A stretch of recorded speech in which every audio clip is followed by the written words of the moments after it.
I'm Ron DeLegge with ETFguide. Great to see you again. I've got some charts and I want to give you a market update, so let's get right to it.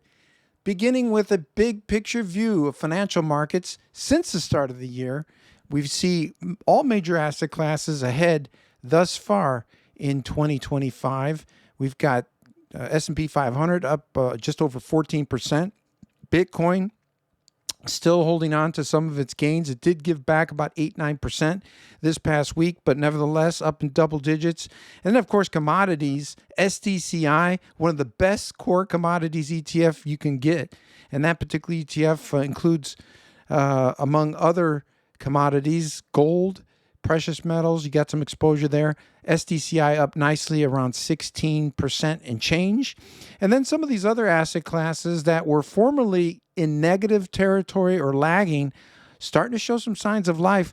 Global real estate, REET, up almost double digits. And then, of course, bonds, ticker symbol BND, ahead by just over 7%.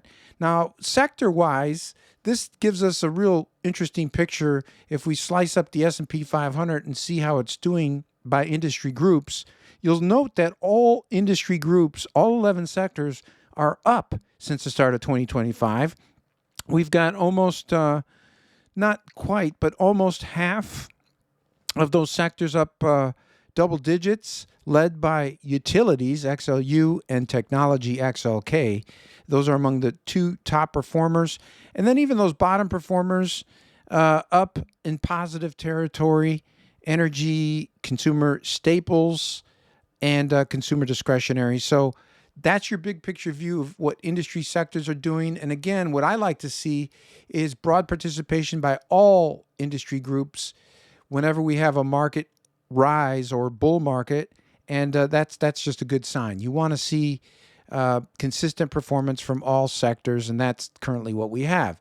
Now, this particular chart is a weekly chart highlighting the performance of small cap stocks. IJR, which tracks the S&P small cap 600, is ahead by, this past week, almost 3%. So nice jump.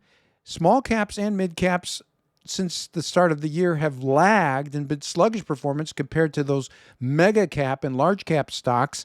But did we see a small cap wake up call this past week? Could this be the beginning of a renaissance or perhaps a bull run for small cap stocks?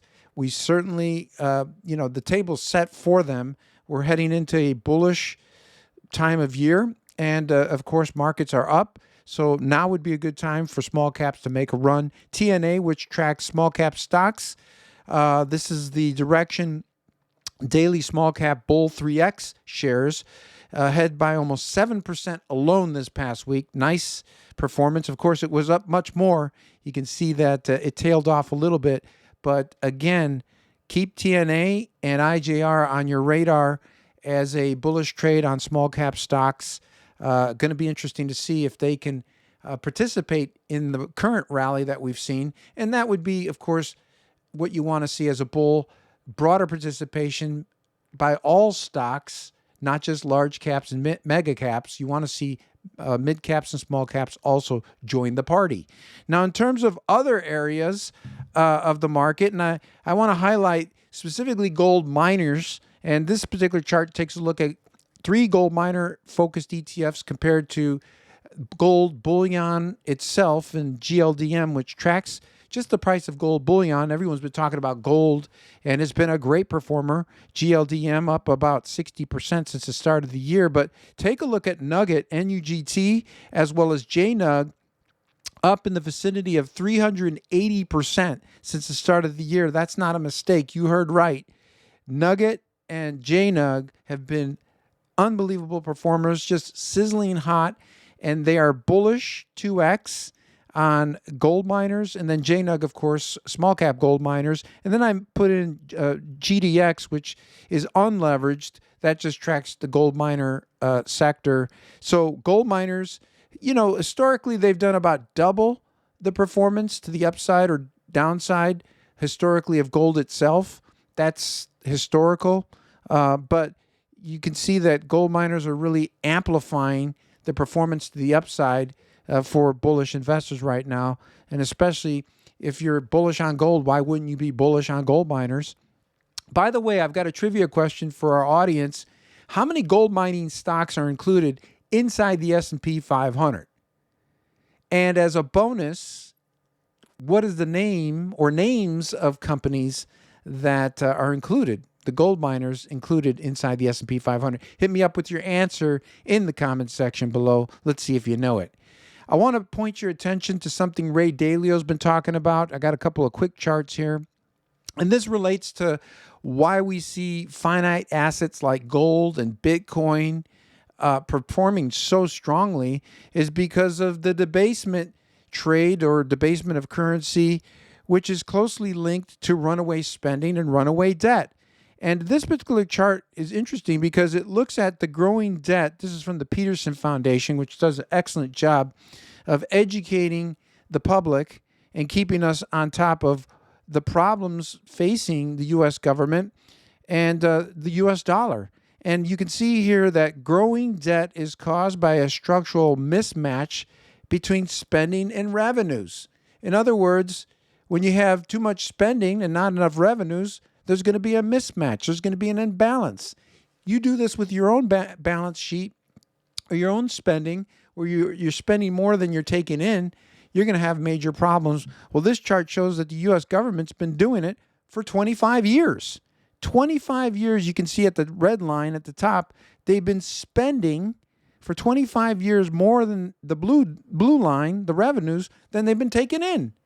And eventually this is going to catch up. It already is catching up. That's why you see assets like gold and Bitcoin soaring. But the point is that the law of gravity applies to all institutions. It just doesn't apply to individuals, where if you spend more than you take in, you're eventually going to go bankrupt. It also applies to corporations, it applies to municipalities, and it applies to sovereign governments. And so this is a real major problem that's not going to really be fixed, because right now government, unfortunately, is embraced in civil war. They're focused on civil war against whatever you want to call it. It's a cultural war. It's a war against political enemies. It's a civil war. And agree with it or disagree with it, it's prolonging this problem. You can see here the cost of waiting to enact fiscal reforms to deal with the runaway spending and the runaway debt. Every time you wait, if you wait to 2032, it's going to be a 23% larger problem financially. If you wait till 2037, it's going to be 63% larger. So the cost of delay is significant. And right now, as you can see, there's really no sense of urgency right now in government to tackle this problem in any meaningful way. And so it's going to get worse before it gets better. And this is also why you're probably going to see another downgrade for the U.S. government's credit rating or credit quality. And the U.S., this is a nice chart again from the Peterson Foundation, highlighting the U.S. position as far as credit ratings relative to other major countries. And you can see the gross debt to GDP is sky high. It's 119%, and it's going up, and it's a lot higher than some of these other nations, and it's negatively impacting the credit quality and rating, and also the fiscal challenges that the U.S. government will continue to face. So this is another major theme as far as investing and preparing yourself. And again, this is why assets like gold, precious metals, Bitcoin, anything that has a finite value definitely can help you hedge against some of this risk currency debasement. Okay, let's take a look at the big money as we look to close today's episode. The Bloomberg Billionaires Index, I normally only do 10 of the top billionaires. Well, I extended it. I wanted to look at the top 15, and Bill Gates is still there. He's been giving away a lot of money. He's number 15, and he's still one of the top billionaires according to this index. But you'll notice how I highlighted in yellow how the big money made its fortune and where that money and wealth is concentrated. It's in the technology sector. And you know what? 10 of the top 15 billionaires made their money that way. That's where their wealth is concentrated, and that's not going to change anytime soon. And so the concentration of wealth continues to be in technology. What does that tell us as investors? Well, that's how you should be orientating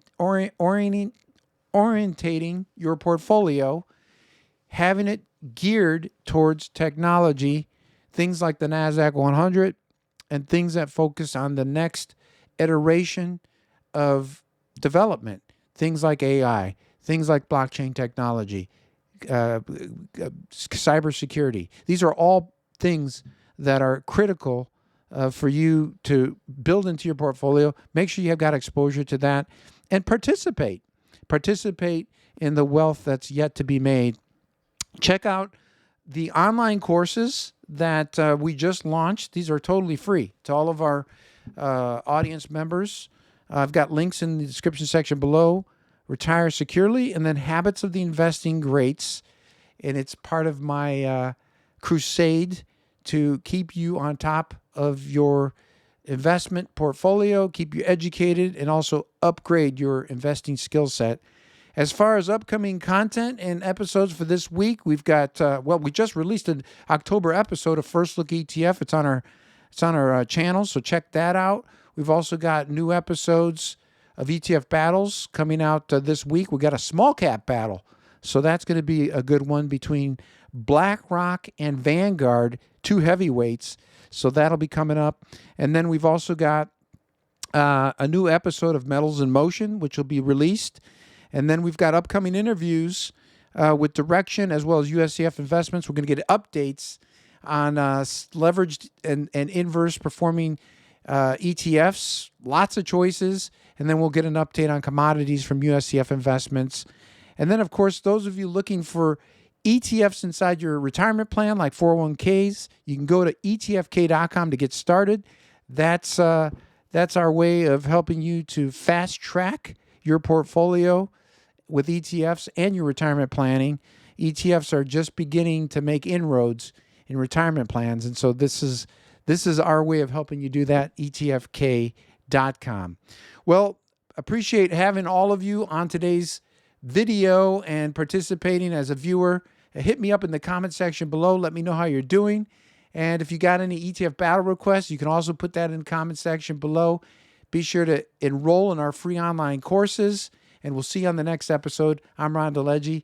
We'll see you next time.